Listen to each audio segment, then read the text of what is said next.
Erasmus Without Paper, c'est un réseau qui permet aux universités et aux établissements d'enseignement supérieur au sens large en Europe de connecter leur système d'information et donc d'échanger les données pour faciliter la démarche des étudiants à l'international. The Commission has decided that we are going to make certain elements of this digitalization mandatory for universities to use within the context of the next Erasmus program. We will do this in a step-by-step manner, but there is a key thing that we have to ensure works well in the next program, and that is that all universities are moving together collectively. 2021, interinstitutional agreements and online learning agreements digital. 2022, the nominations, and 2023, transcript of records.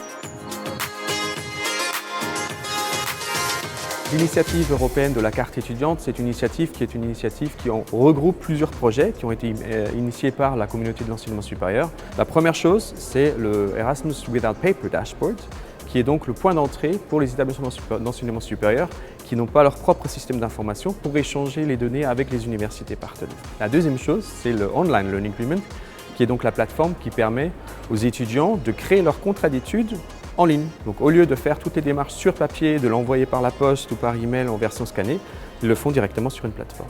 La troisième chose, c'est l'application Erasmus Plus mobile, qui est donc le point d'accès pour les étudiants Erasmus en mobilité.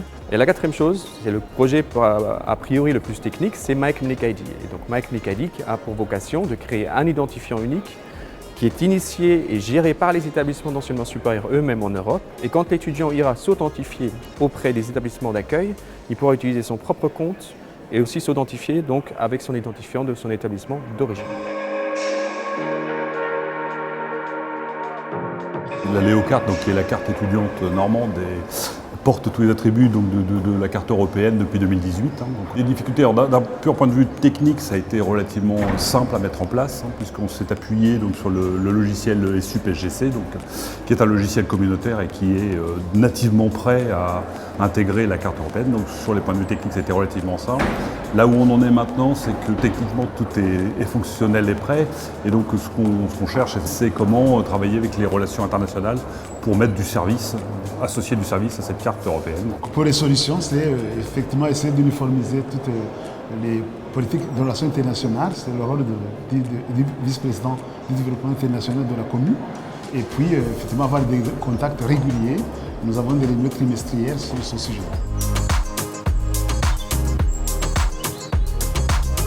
L'AMU, dans le cadre des activités qui sont les siennes, à savoir le système d'information de gestion des établissements, des formations pour les personnels de ces établissements et puis l'accompagnement, eh bien, prendra donc des actions qui seront utiles aux établissements pour qu'ils puissent s'approprier de la meilleure des façons en fait, le projet Erasmus Without Paper.